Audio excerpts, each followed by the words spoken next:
Bismillahirrahmanirrahim. Assalamualaikum warahmatullahi wabarakatuh. Apa kabar sahabat Ucai semua? Jumpa lagi bersama Kak Aira pada kesempatan kali ini.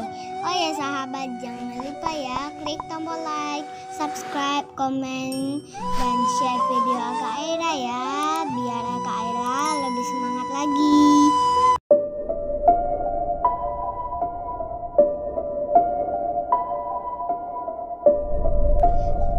Pernahkah sahabat mendengar nama Haman?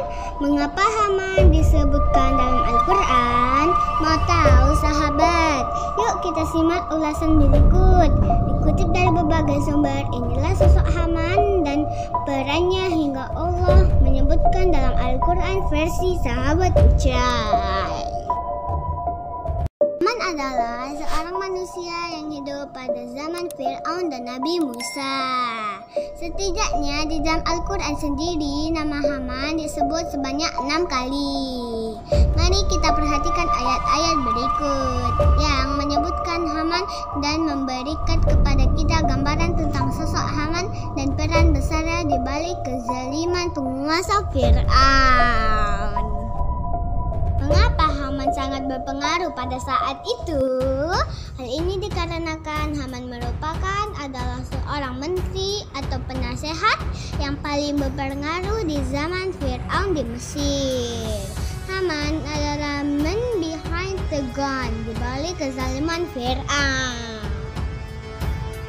Al-Quran, nama Haman disebutkan sebanyak 6 kali, masing-masing terdapat pada surat Al-Qasas ayat 6, ayat 8, dan ayat 38.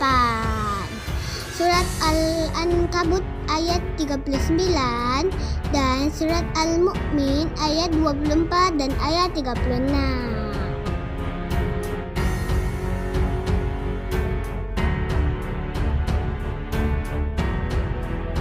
Dalam Quran surat Al-Qasas ayat 38 yang artinya dan berkata Fir'aun, "Hai pembesar kaumku, aku tidak mengetahui Tuhan bagimu selain aku, maka bakarlah, hai Haman, untukku tanah liat. Kemudian buatkanlah untukku bangunan yang tinggi supaya aku dapat naik melihat Tuhan Musa.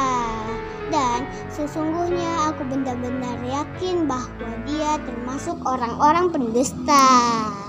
Di antara makna dan pesan ayat tersebut adalah walau Allah memberi kedudukan dan kekuasaan kepada Fir'aun dan Haman serta pengikutnya, namun mereka tidak pernah merasa aman dari apa yang mereka takutkan, yaitu akan berakhirnya kekuasaan sang penguasa zalim. Berdasarkan keterangan ini dapat diketahui bahwa Haman adalah seorang pembesar Fir'aun dan hidup sezaman dengan Nabi Musa alaihi salam. Ia bertugas membantu Fir'aun dalam melaksanakan segala perintahnya seperti membuat bangunan yang tinggi, dan Haman adalah sekutu Fir'aun. Haman yang selalu membuat propaganda atas ketuhanan Fir'aun dan merupakan aktor penting di balik keputusan Fir'aun, sehingga Fir'aun menjadi sombong dan menjadi sangat otoriter. Karena mulut manis dari Haman inilah selalu mempengaruhi segala keputusan Raja Fir'aun, termasuk menolak Tuhan yang diajarkan oleh Nabi Musa. Profesor Maurice Bucaille menjelaskan Al-Quran menyebut seorang bernama Haman yang merupakan orang terdekat Fir'aun.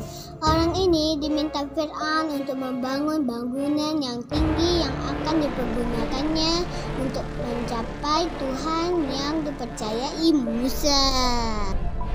Pada akhirnya Maurice merujuk Dictionary of Personal Names of the New Imperium dan terbukti nama Haman tertulis dalam kamus tersebut. Haman diperintahkan oleh Firaun untuk membuat menara yang akan digunakan Firaun untuk melihat Tuhan Musa. Pembuatan menara itu membutuhkan 50.000 pekerjaan dan belum termasuk tukang untuk membuat kuil-kuil. Konon, setelah pembangunan menara selesai, Firaun menembakkan panah dari puncak menara untuk mengalahkan Tuhan Musa. Firaun berbohong kepada Musa bahwa Tuhannya telah mati dengan menunjukkan anak panahnya yang kembali telah berlumuran darah. Menurut sebagai ahli tafsir, Firaun diam-diam telah mencelupkan anak panah itu ke dalam darah. Menara itu kemudian dirobohkan oleh Jibril menjadi 3 bagian yang menewaskan hampir seluruh pekerjaan. Itulah sekilas ulasan tentang Haman yang digambarkan oleh Ibnu Katsir di dalam Qisasul Anbiya. Begitulah peran Haman dengan segala kejahatan dan sifat penjilatnya. Dia tampil sebagai tokoh antagonis kedua setelah Firaun. Pada akhirnya Haman ikut tenggelam di